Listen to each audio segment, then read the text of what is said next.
Ready start. चक्रवाती तूफान Ditwah ने श्रीलंका के एक बड़े क्षेत्र को तबाह करने के बाद भारत को भी प्रभावित किया है।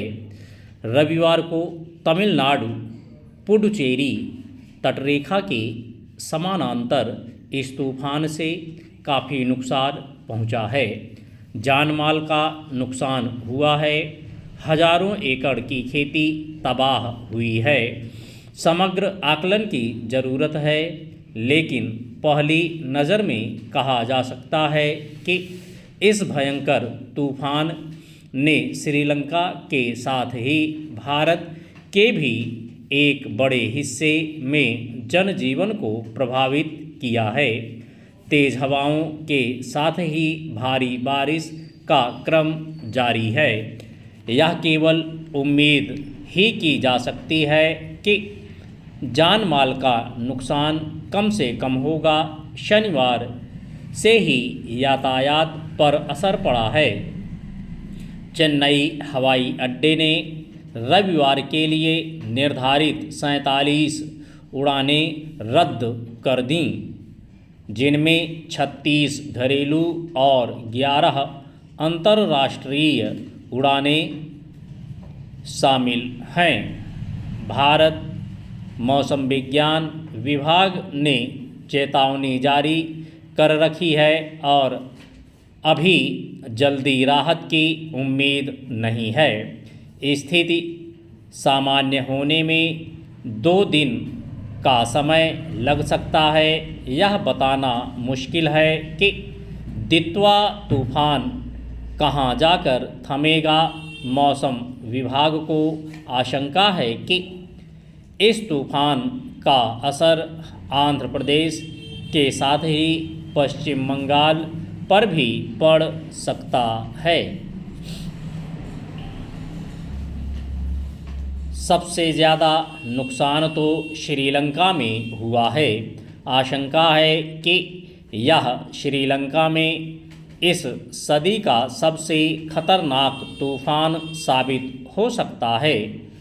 वहाँ 150 से ज़्यादा लोगों की मौत पहले ही दर्ज हो चुकी है और अभी बड़ी संख्या में लोग लापता हैं। श्रीलंका के एक बड़े हिस्से में पूरा का पूरा बुनियादी ढांचा ध्वस्त हो चुका है। श्रीलंका के राष्ट्रपति अनुराकुमारा दिसानायके ने चक्रवात के बाद की स्थिति से निपटने के लिए शनिवार को ही आपातकाल की घोषणा कर दी है। उन्होंने लगे हाथ दुनिया से मदद की भी गुहार लगाई है और भारत मदद के लिए सबसे पहले पहुंच गया है।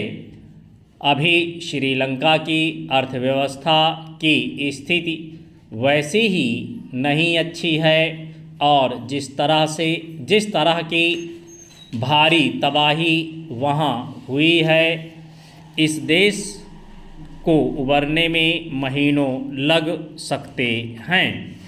भारत को अपने इस पड़ोसी देश की पूरी मदद करनी चाहिए। भारतीय बचाव दल सामग्री के साथ वहां सेवा में लग गए हैं।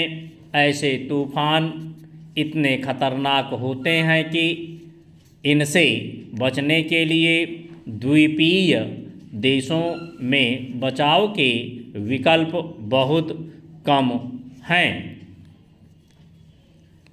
यह ध्यान देने की बात है कि दुनिया में तूफानों की तीव्रता समय के साथ बढ़ रही है। आंकड़े यही गवाही देते हैं कि तूफानों की संख्या बढ़ी नहीं है, लेकिन वे पहले की तुलना में ज़्यादा खतरनाक सिद्ध हो रहे हैं।